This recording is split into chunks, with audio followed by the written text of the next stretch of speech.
নমস্কাৰ আপুনি চাই আছে গাঁও চহৰ জিলাৰ খবৰ মই জয়ন্ত মাধৱ গোস্বামী জানুৱাৰীত অগপত যোগদান কৰিব এআইডিএফৰ 2 বিধায়কে অগপৰে যোগাযোগত আছে এআইডিএফৰ 3 বিধায়ক এআইডিএফৰ বিধায়ক কৰিমউদ্দিন বৰভূঞা আৰু অগপ গমনৰ চৰ্চা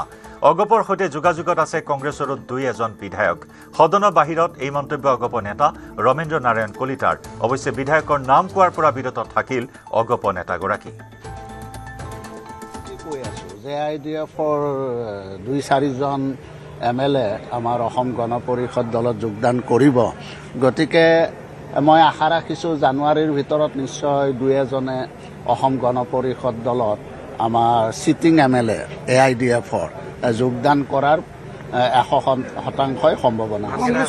নামকেইটা আজি নকওঁ পিছত কম কাৰণ আজি কৈ দিয়াৰ লগে লগে জইন যেতিয়া কৰিব এতিয়াৰ যেটো এটা আমেজ মানুহে যেটো এটা উৎসুক হৈ লৈ থাকিব আই যদি কৈ দিও সেই সময়ত একেবাৰে উৎসুকতাটো নাথাকিব সেই সময়ত কংগ্ৰেছৰ বৰ্তমান চলি আছে কিন্তু এতিয়ালৈকে মানে হেতু সিদ্ধান্ত হোৱা নাই কথা বতা চলি আছে এআইডিএফচি তামুলপুৰত হাতী মানুহৰ সংঘাতে লৈছে চূড়ান্ত ৰূপ বনৰীয়া হাতীৰ আক্ৰমণত কথম্পি প্ৰাণ ৰক্ষা এজন লোকৰ হাতী খেদিবলৈ যোৱা লোকজনক আক্ৰমণৰ লক্ষ্য কৰি লয় এটা বনৰীয়া হাতীয়ে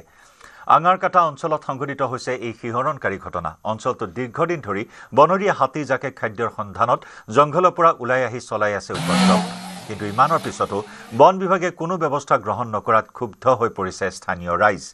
দিনত পথাৰত অৱস্থান গ্ৰহণ কৰা হাতী জাকটোৱে নিশা হলে বিভিন্ন স্থানলৈ ঢাপলি মেলি উপদ্ৰৱ চলোৱাত শংকিত হৈ পৰিছে 15খন গাঁৱৰ ৰাইজ ইপিনে হাতী মানুহৰ সংঘাতক লৈ বিধানসভাত বিশদভাৱে আলোচনা কৰাৰ আহ্বান স্থানীয় ৰাইজৰ কেৱল ক্ষতিপূৰণতে আবদ্ধ নাথাকি অঞ্চলবাসীক সুৰক্ষা প্ৰদানৰ দাবী উত্থাপন লগতে হাতীৰ আক্ৰমণত নিহতৰ পৰিয়ালক 50 লক্ষাধিক টকা পৰ্যন্ত ক্ষতিপূৰণ দিয়াৰ দাবী অঞ্চলবাসীৰ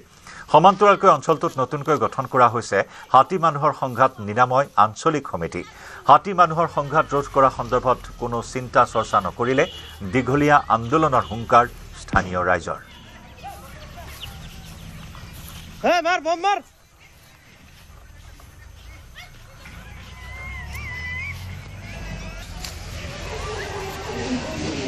মুখ্যমন্ত্ৰী ডাঙৰীয়াক আমি আহ্বান জনাম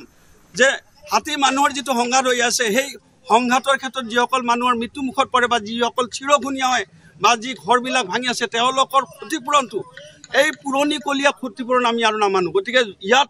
ধন পৰ্যাপ্ত পৰিমাণৰ পুঁজি তেওঁলোকে বন বিভাগক দিব লাগিব আৰু বন বিভাগে হাতী প্ৰতিৰোধৰ ব্যৱস্থা কৰিব লাগিব নহলে আমাৰ কৃষক ৰাইজ কিন্তু জাগিছে ইয়াত এখন বৃহৎ কৃষক আন্দোলন হ'বলৈ গৈ আছে এই হাতী মানুহৰ যেটো প্ৰতিৰোধৰ যেটো সংগ্ৰাম সেই সংগ্ৰাম ইয়াতে আমি সীমাবদ্ধ ৰাখিব বিচৰা নাই এই সংগ্ৰাম আগন্তুক দিনত হয়তো গোটেই অসম জুৰি হ'ব নুমলীগড় সুধানাগাৰৰ নগৰাঞ্চলৰ আৱাসিক এলেকাত নাহৰ ফুটুকিৰ বিচৰণ খাদ্যৰ সন্ধানত জংঘলৰ পৰা এঘৰৰ বাৰান্দা পালে নাহৰ ফুটুকিটো সিসি কেমেৰাত বন্দী হৈছে বাৰান্দাত নাহৰ ফুটুকিৰ বিচৰণৰ দৃশ্য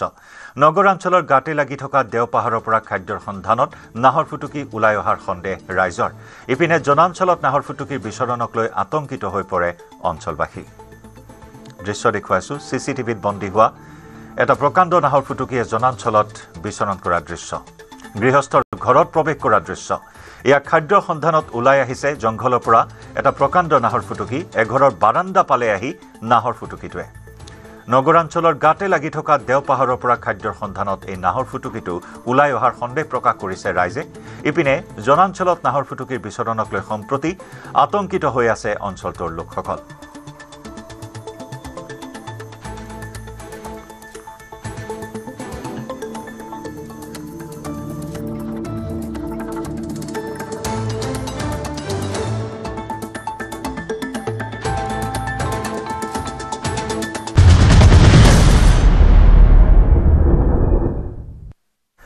বোকাখাটৰ নুমলীগড় ধাবাৰ সমীপত ভয়ংকৰ দুৰ্ঘটনা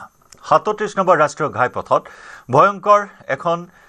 দ্ৰুতবেগী ট্ৰেইলাৰে মহতি আনিলে এখন অটোভানক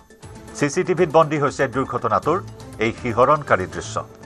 AS05A C6320 নম্বৰৰ এই অটোখনক খুন্দিয়াই পলায়ন কৰে ট্ৰেইলাৰখনে ভয়ংকৰ দুৰ্ঘটনাত থিতাতে এজন লোকৰ মৃত্যু হয় গুৰুতৰভাৱে আহত হৈছে আন দুজন দুৰ্ঘটনাত মৃত্যু হোৱা লোকজন বোকাখাটৰ বৰা গাঁৱৰ চন্দন বৰা আহত মোহন দাস আৰু মহিপাল দাসক উদ্ধাৰ কৰি উন্নত চিকিৎসাৰ বাবে প্ৰেৰণ কৰা হয় JMCHলৈ ইতিমধ্যে দুৰ্ঘটনা সংঘটিত কৰিয়ে ট্ৰেইলাৰ সহ পলায়ন কৰে চালকজনে চালকৰ সন্ধানত বা বাহনখনৰ সন্ধানত ট্ৰেইলাৰখনৰ সন্ধানত বোকাখাট আৰক্ষীয়ে অব্যাহত ৰাখিছে অভিযান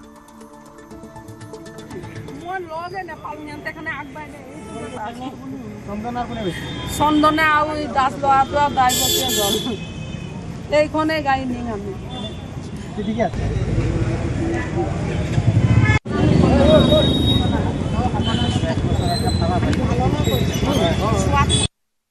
তাক সেনেকৈ কওঁ মই তাৰ পৰিয়াল মাইকী মানুহ ঢুকাইছিলে আজি 20 দিন হৈছে তাকে সি কালি গৈছিলে মোৰ ওচৰৰ বাই চব্জি আনিবলৈ আজি যাম বাই ময়ো যাম নহয় একেলগে যাম সি আগবাঢ়িলে আমি কিতাপ পিছ পৰিলোঁ গাড়ীখন লগ নাপালোঁ মই মোনা চোনা লৈ পেলাই ওলাই আহিছিলোঁ এইখনতে যাং লগ নাপালোঁ এতে আগবাঢ়িলে তিনিটা ল'ৰা বাদুলি পৰা গাং আমি এনেকৈ এইখনকে লৈ পাওঁ তাতে এক্সিডেণ্ট হ'ল মানে এইপিনৰ পৰা গৈছিলে আৰু ইটো ছাইডৰ পৰা মানে ট্ৰাক এখন আহিছে বুলি ক'লে ট্ৰাকখনে ছাইডত মাৰিলে ইয়াৰ গাত ইমান দুখ নাই ই মানে ছাইডত লৈ গৈছে ৰাতিপুৱা টাইমটো হয়তো ট্ৰাকলা টোপনিও আহিব পাৰে আৰু সেইটো ক্ষেত্ৰত থাকে তেনেকুৱাই হ'ল আহি পেলাই মানে ছাইডত মাৰি দিলে মৰাৰ পিছত মানে এখন পৰি গ'ল পিছত যিজন বহি গৈছিলে তাৰ মাথা ফাটিৰ লগে লগে স্পট ডেথ ৰঙিয়াৰ কাউৰবাহাত সংঘটিত হৈছে এটি লজ্জাজনক ঘটনা সপ্তম শ্ৰেণীৰ ছাত্ৰীক বিদ্যালয়ৰ ভিতৰতে যৌন নিৰ্যাতনৰ অভিযোগ শিক্ষকৰ বিৰুদ্ধে ৰঙিয়াৰ সমীপৰ কাউৰবাহাৰ APJ আব্দুল কালাম হাইস্কুলত সংঘটিত হৈছে এই অতি নিন্দনীয় আৰু লজ্জাজনক ঘটনা বিদ্যালয়ৰ ভিতৰতে এগৰাকী সপ্তম শ্ৰেণীৰ নাবালিকা ছাত্ৰীক যৌন নিৰ্যাতন চলোৱাৰ গুৰুতৰ অভিযোগ উত্থাপন হৈছে বিদ্যালয়খনৰ শিক্ষক হাইদাৰ আলীৰ বিৰুদ্ধে ঘটনাৰ পিছতে অভিযুক্ত শিক্ষকজন পলায়ন কৰে বুলি জানিব পৰা হৈছে অভিযোগ অনুসৰি বিদ্যালয়ত পৰীক্ষা চলি থকাৰ সময়তে ছাত্ৰীগৰাকীক যৌন নিৰ্যাতন চলোৱাৰ অভিযোগ শিক্ষক হাইদাৰ আলীৰ বিৰুদ্ধে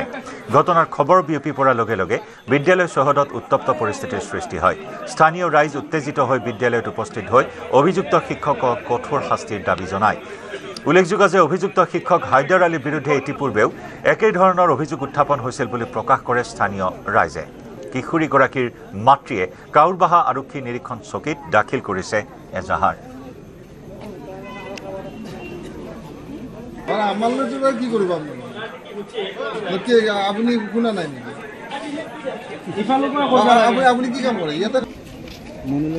মোৰ ক্ষেত্ৰতো সি মাষ্টাৰেই নহয় মোক এতিয়া বেলেগ একো নালাগে মোক তদন্ত লাগে মাষ্টাৰক কি কৰে কৰক মাষ্টাৰক হাজিৰ কৰক স্কুলত হাজিৰ কৰি কি শাস্তি দিয়ক আৰু সেইটো মোক বেছি লাগে আৰু হাইদাৰ ছাৰ হাইদাৰ মাষ্টাৰ এটা কাউৰবাৰ আজিৰ ঘটনা মোক মাইনা স্কুলৰ পৰা কান্দি কান্দি গুচি গৈছে পৰীক্ষা নিদিলে গুচি যায় কাৰণে মোক ফোন কৰি কেনে কৈছে ছাৰে মোক এনেকুৱা কৰিছে আৰু মই লগ লগ স্কুলতে আহিছোঁ আহি কিনে ছাৰহঁতক জনাইছোঁ কথাখিনি ছাৰ তথাপিতো হাইদাৰ মাষ্টাৰক মাতি দিয়া নাই এতিয়ালৈ হাইদাৰ মাষ্টাৰ স্কুলত আহি উপস্থিত হোৱাই নাই আজি টিচাৰ সমাজে এনেকুৱা কাম কৰে আমি বৰ নিলজ্জ আমি ইয়াৰ পৰা বহুত দুখিত আৰু শিক্ষকৰ নামত এই যিখিনি কলংক চলি আছে আমি এইটোৱে ক'ব বিচাৰোঁ আমাৰ এইখন বিশেষকৈ স্কুল হয় APJ আব্দুল কালাম এইখন স্কুলত যিখিনি টিচাৰ আছে একদম সুদূৰ মৰুভূমিত যাই পেলাই সিহঁতক ডিউটি দিব লাগে মোৰ এইখিনিয়ে ক'বলগীয়া নুমলীগড়ত কিশোৰীক যৌন নিৰ্যাতনৰ চেষ্টা কৰা আব্দুল আজাদ আলীৰ বিৰুদ্ধে ৰাইজৰ ক্ষোভ ঘৰ ঘেৰাও কৰিলে ক্ষুব্ধ ৰাইজে নুমলীগড়ৰ ৰজাবাৰীৰ লেটেকু চাপৰিত উত্তপ্ত পৰিস্থিতিৰ সৃষ্টি হয় এগৰাকী কিশোৰীক ঘৰত কোনো নথকাৰ সুযোগত আজাদ আলী নামৰ লোকজনে গাত হাত দিয়াৰ লগতে যৌন নিৰ্যাতনৰো অভিযোগ উত্থাপন হৈছে এই অভিযোগৰ পাছতে ৰাইজে আব্দুল আজাদ আলীৰ ঘৰ ঘেৰাও কৰে ইয়াকে লৈ উত্তপ্ত পৰিস্থিতিৰ সৃষ্টি হয়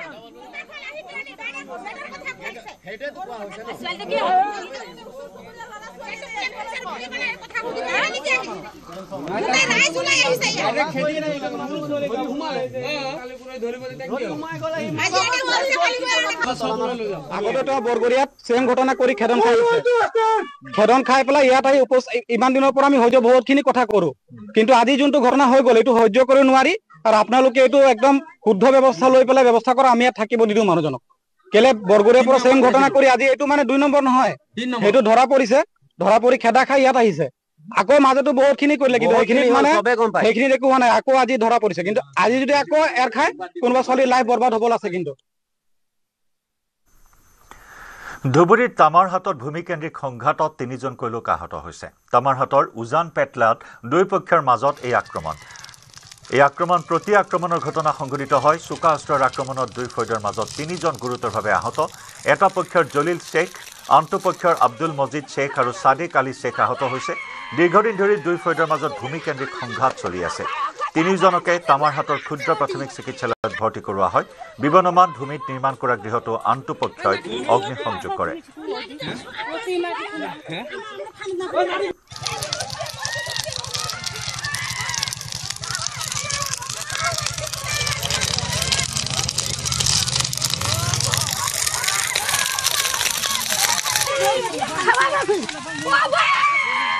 আজি ৰাতিপুৱা খুৰাটোই ক্ষেত্ৰত গৈছে যোৱাৰ লগে লগে আমি বাহিৰত ঘৰৰ বাহিৰত বহি আছোঁ ৰাতিপুৱাই ডিউটিত যাম ওলাৰ পিছত ককাটোই গৈছে যোৱাৰ লগে লগে সিহঁতে গোটেইবিলাক ধৰি চুৰি মাৰি দুটা খুৰাকে চুৰি মাৰিছে সিহঁতে এনে ভূঞত ক্ষেত্ৰত গৈছে মাৰাৰ লগে লগে তাৰপিছত সিহঁতে লগে লগে ঘৰটোত আমি তাৰ 107 এফআইআৰ কপি আমাৰ লগতে আছে থানাতো আছে তাৰপিছত সিহঁতে মাৰি থৈ লগে লগে সিহঁতে তাৰ ছোৱালী টটত উঠালে আমি পিছত গৈ আছোঁ এনেকুৱা হাল্লা বাজিছে আমি পিছে পিছে গৈ আছোঁ যে কি হৈছে তাত গৈ আছোঁ যোৱাৰ পিছত গৈ নাপাওঁতে সিহঁতে পৰি ফ্লাট হৈ লয় আৰু তাত যোৱাই নাই আমালোকে এগৰাকী দৃষ্টিহীন মহিলা ক্ৰিকেটাৰক লৈ মুখ্যমন্ত্ৰীৰ প্ৰশংসা ভৰা টুইট ভাৰতীয় দৃষ্টিহীন মহিলা ক্ৰিকেট দলত অনবদ্য প্ৰদৰ্শন আগবঢ়োৱা নগাঁৱৰ হিমু দাসক লৈ মুখ্যমন্ত্ৰীৰ পোষ্ট অদম্য ইচ্ছা শক্তিৰে জগত জিনিব পাৰি এই কথা নগাঁৱৰ হিমু দাসে পুনৰ সত্য প্ৰমাণিত কৰিলে হিমুৰ অক্লান্ত পৰিশ্ৰম দৃঢ় মনোবল আৰু লক্ষ্য প্ৰাপ্তিৰ দিশত কৰা দুৰন্ত যাত্ৰাই ভাৰতীয় দৃষ্টিহীন মহিলা ক্ৰিকেট দলৰ বিশ্বজয়ৰ ইতিহাস ৰচিলে শেহতীয়াকৈ প্ৰধানমন্ত্ৰী নৰেন্দ্ৰ মোদীৰ সৈতে দলৰ আনসকলৰ লগতে হিমু দাসে বাৰ্তালাপত মিলিত হৈছিল দৃষ্টিহীন মহিলা ক্ৰিকেটাৰ হিমু দাসক এক্স যোগে অভিনন্দন জনালে মুখ্যমন্ত্ৰী হিমন্ত বিশ্ব শৰ্মাই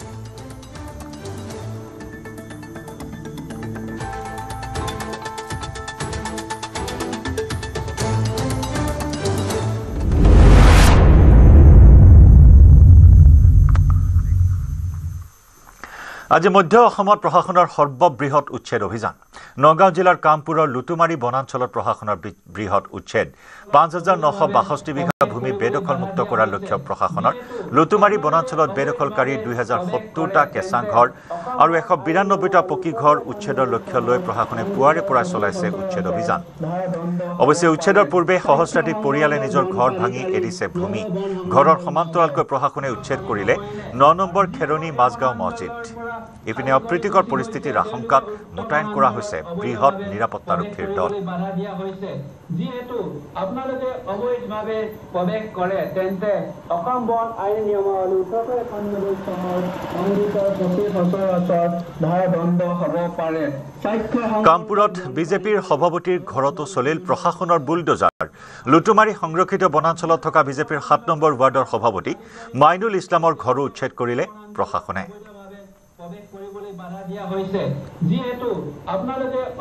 মই দেখুৱাইছো এটাৰ পিছত এটা ঘৰ টিংপাতৰ দৰে আচলতে উভালি পৰিছে বুলডোজাৰ এটাৰ পিছত এটা ঘৰ ভাঙি গৈছে এয়া এটা ঘৰ দেখুৱাইছো আচলতে কিন্তু সপোনৰ ঘৰখন এতিয়া মানে ভাঙি পৰা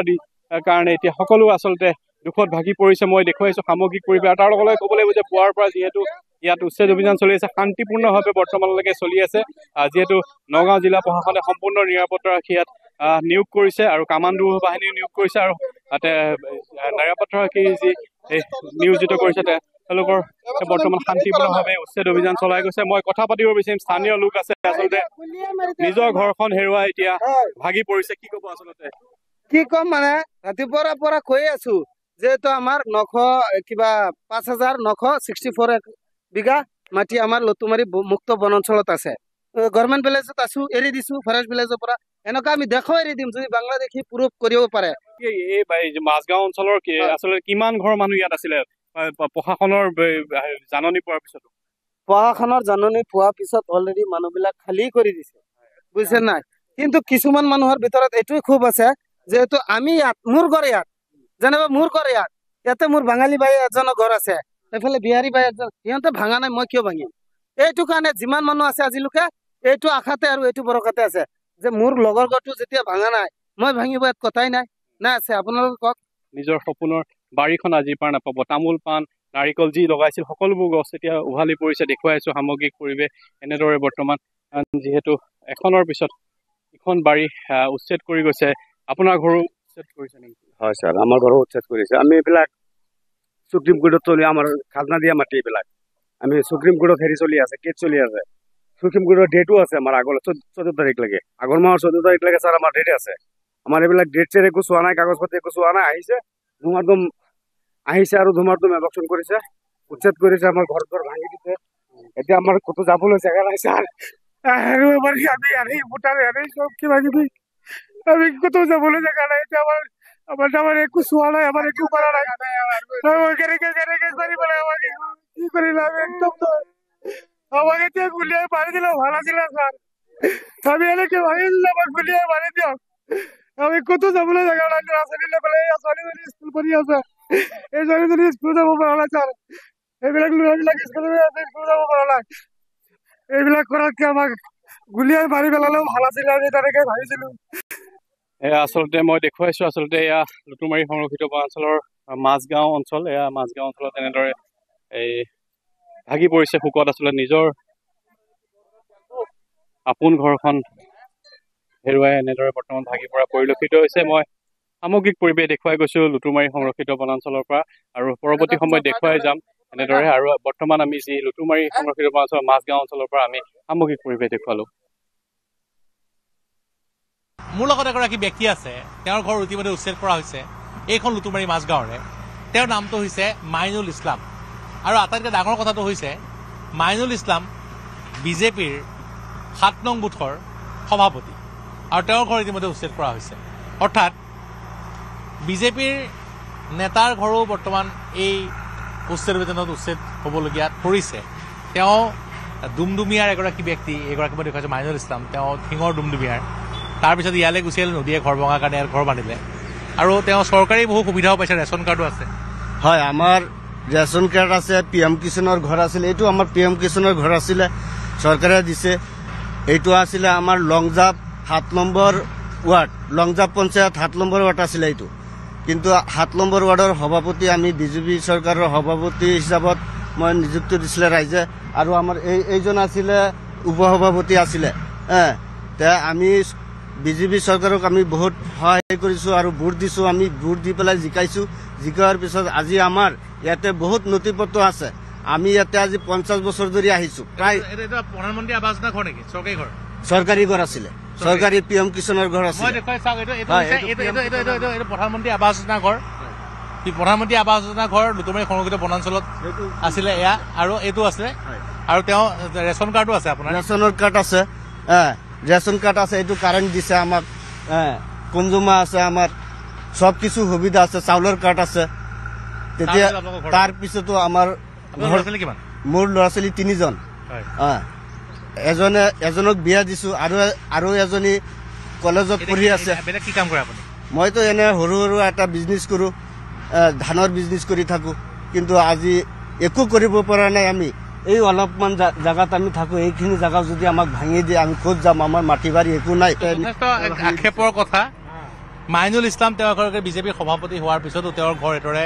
ভাঙি পেলোৱা হৈছে এয়াই বৰ্তমান আমি দেখুৱাই আছো লংজাপ যি লুটুমাৰী যি মাজগাঁও লুটুমাৰী 2 নং মাজগাঁও এখন 2 নং মাজগাঁও একেদৰে লুটুমাৰী মাজগাঁও সংৰক্ষিত বনাঞ্চলৰ যিসমূহ অঞ্চল আছে তাত উচ্ছেদ অভিযান চলি থকাৰ দৃশ্যাংশ আমি দেখুৱাই আছোঁ কিন্তু আটাইতকৈ আকৰ্ষণীয় কথাটো হ'ল যে এইগৰাকী ব্যক্তি মাইনুল ইছলাম তেওঁ বিজেপিৰ বুথ সভাপতি তাৰপিছতে তেওঁৰ ঘৰ উচ্ছেদ কৰা হৈছে আৰু এয়া বৰ্তমান দেখুৱাইছোঁ আমি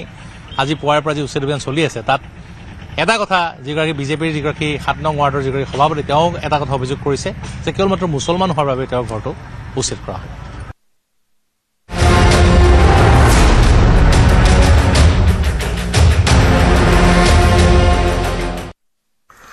নাগালেণ্ডত সংঘটিত হৈছে এক ভয়ংকৰ ঘটনা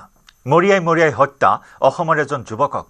অভিষেক ঘোষ নামৰ লোকজনৰ আক্ৰমণত নিহত অসমৰ প্ৰদীপ বসুমতাৰী নামৰ যুৱকজন নাগালেণ্ডৰ চুকুডিমাগ চেকিয়ে গাঁৱত এই ঘটনা সংঘটিত হৈছে। ইয়েছু আৰ্মছ ৱেলনেছ ফাউণ্ডেশ্যন ৰিহেব চেণ্টাৰৰ পৰিচালন সঞ্চালক হত্যাকাৰী অভিষেক ঘোষ।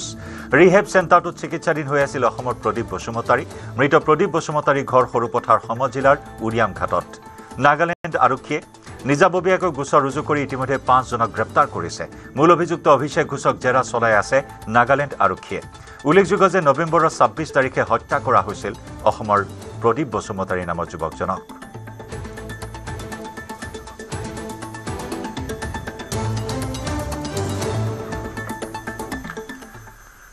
মাৰ্ঘেৰিটাৰ বৌদ্ধ বিহাৰত সংঘটিত হত্যাকাণ্ডৰ এসপ্তাহ অতিক্ৰম। এতিয়াও মুকলি আকাশৰ তলত ইন্দৰ বংশ ভিক্ষুৰ হত্যাকাৰী। 22 নৱেম্বৰত বৌদ্ধ মন্দিৰৰ কোঠাত ৰক্তাক্ত অৱস্থাত উদ্ধাৰ হৈছিল ইন্দৰ বংশ ভিক্ষু ওৰফে বিদ্যাধৰ শ্যামৰ মৃতদেহ। ইপিনে 7 দিনৰ পিছতো ঘাতকক গ্ৰেপ্তাৰ কৰিব নোৱাৰাত ক্ষুব্ধ হৈ পৰিছে বৌদ্ধ সমাজ। বৌদ্ধ নিয়ম অনুসৰি 7 দিনৰ অন্তত ভিক্ষুগৰাকীৰ আত্মাৰ সদ্গতিৰ কামনাৰে ধৰ্মীয় পৰম্পৰাৰে সম্পন্ন কৰে ক্ৰিয়াকৰ্ম। ইয়াৰ পিছতে মন্দিৰৰ প্ৰাংগণত সংবাদমেল সম্বোধন কৰি হত্যাকাৰীক গ্ৰেপ্তাৰ কৰি উচিত শাস্তিৰ দাবী বৌদ্ধ সমাজৰ।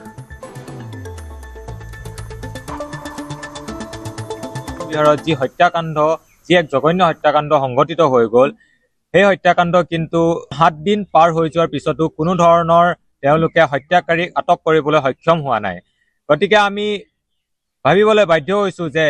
তেখেতলোকে কোনো ক্ষেত্ৰত ব্যৰ্থ হৈছে নেকি, তেখেতলোকে দোষী কৰায়ত্ব কৰিবলৈ সক্ষম নহ'ব নেকি।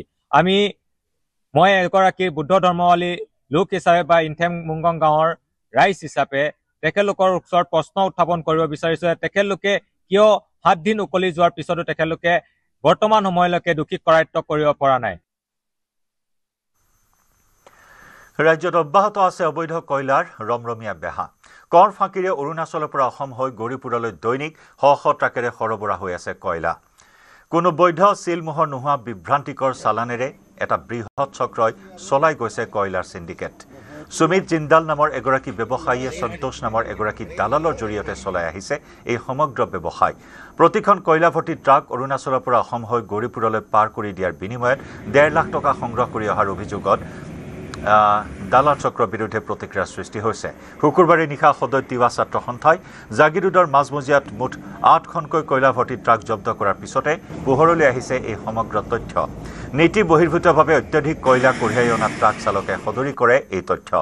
এই সন্দৰ্ভত সদৌ তিৱা ছাত্ৰ সন্থাৰ বিষয়ববীয়াই আৰক্ষী আৰু পৰিবহণ বিষয়াক অৱগত কৰে যদিও বিভিন্ন অজুহাতত ঘটনাস্থলীত উপস্থিত নহ'ল কোনো বিষয়া। সেয়ে সমগ্ৰ ঘটনাটোত কোনো শক্তিশালী আৰু প্ৰভাৱশালী চক্ৰ জড়িত থকাৰ সন্দেহ প্ৰকাশ কৰিছে সদৌ তিৱা ছাত্ৰ সন্থাই।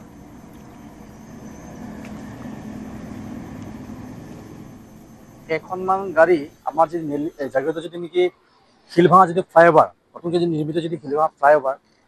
তাতে আমি ইয়াত থিয় কৰাই থোৱা আমি দেখিলোঁ। প্ৰথমে ক'লোঁ যে গাড়ীকেইখন কিনো হয়, আমিও অলপ ৰখি চালোঁ। জাগিৰোডত আমি লোকেল হয়, আমি ইয়াৰ স্থানীয় হয়, আমিও ইয়াতে চোৱা দায়িত্ব আছে। চাই আমি দেখিলোঁ যে গাড়ীকেইখনত অভাৰলোডেড কয়লা, কাগজবোৰ সম্পূৰ্ণ ওলট পলট। যিটো মানে কাটা শ্লিপত যিটো নেকি ৱেট যিটো আছে, সেইখন শ্লিপ আৰু ইনভইচ শ্লিপ মানে আকাশ পাতাল ডিফাৰেঞ্চ। কোনোবাটো ইনভইচত লিখা আছে আপোনাৰ 20 টন বা 23 টন লিখা আছে, আৰু কাটা শ্লিপত আছে 35 টন, মানে 10 টন, মানে 57 টন। মানে যিটো নেকি ইনভইচত যিটো নেকি টন যিটো ৱেট দেখাইছে আৰু কাটা শ্লিপত যিটো টন ৱেট দেখাইছে, সেইটো আকাশ পাতাল ডিফাৰেঞ্চ। মাজুলীৰ ভকত চাপৰি অঞ্চলত অব্যাহত ব্ৰহ্মপুত্ৰৰ খহনীয়া। সুৰক্ষাৰ দায়িত্ব থকা ব্ৰহ্মপুত্ৰ বোৰ্ডৰ হাতত নাই স্থায়ী সুৰক্ষা আঁচনি। 2014 চনৰ পৰা ব্ৰহ্মপুত্ৰ নদীৰ ব্যাপক খহনীয়াৰ কবলত পৰি অধিকাংশই নৈৰ বুকুত জাহ যোৱাৰ পাছত অস্তিত্ব ৰক্ষা কৰিবলৈ নিজেই হাতে কামে লাগিছে ভকত চাপৰিৰ 16খন গাঁৱৰ ৰাইজ। প্ৰাচীন ভোলা মন্দিৰৰ লগতে সমগ্ৰ ভকত চাপৰিলৈ ভাবুকি কঢ়িয়াই আনিছে ব্ৰহ্মপুত্ৰৰ গৰা খহনীয়াই। ব্ৰহ্মপুত্ৰত জাহ গৈছে গৃহ। এই বছৰ 10টাকৈ পৰিয়ালে খহনীয়াত হেৰুৱালে নিজৰ সপোনৰ ঘৰখন, কৃষিভূমি।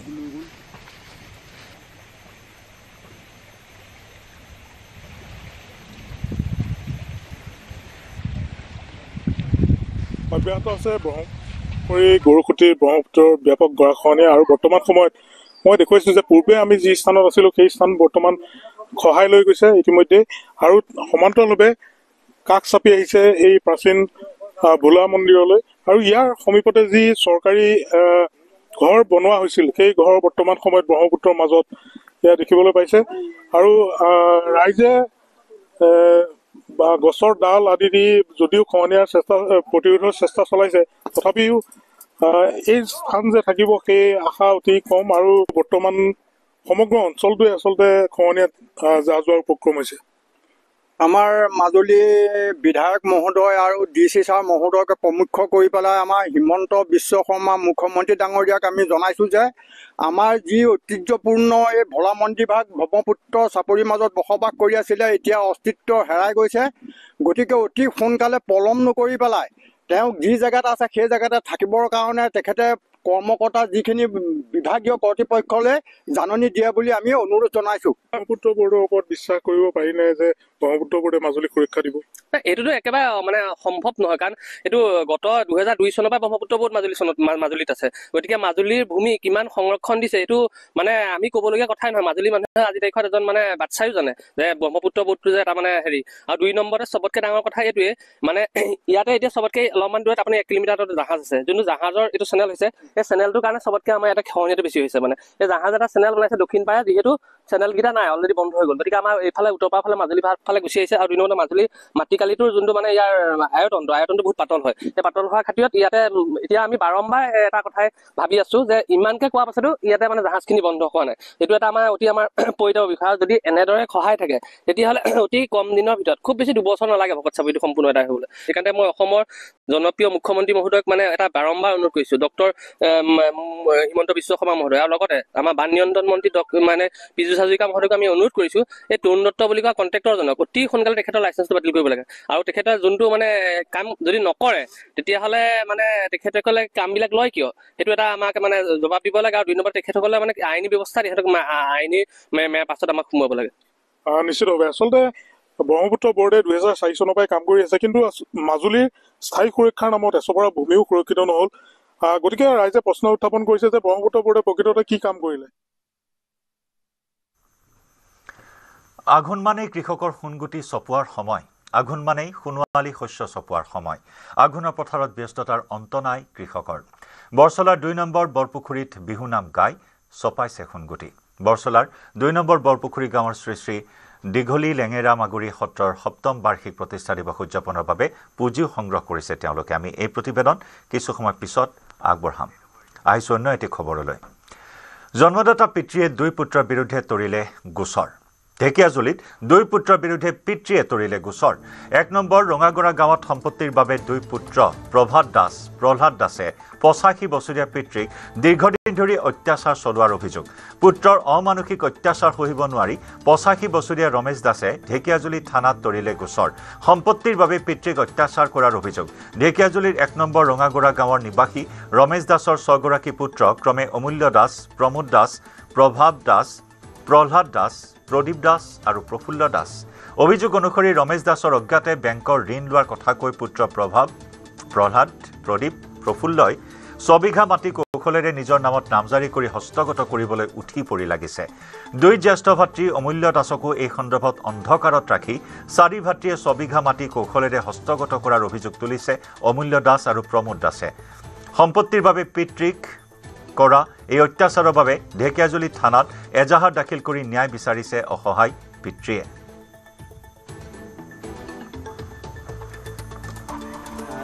মোৰ দেউতাৰ নাম শ্ৰী ৰমেশ দাস। তেখেতৰ মানে যোৱা বছৰ 24ত তেখেতৰ মাটি সিহঁতে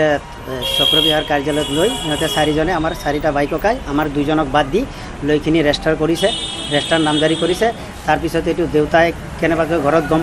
পাই দাদা আমাৰ ডাঙৰ দাদা অমূল্য দাসক জনালে। অমূল্য দাসক জনোৱাৰ পিছত অমূল্য দাসে এইটো খবৰ ল'লে যে 6 বিঘা 19 লাখ মাটি সিহঁতে লিখি লৈছে। হয়তো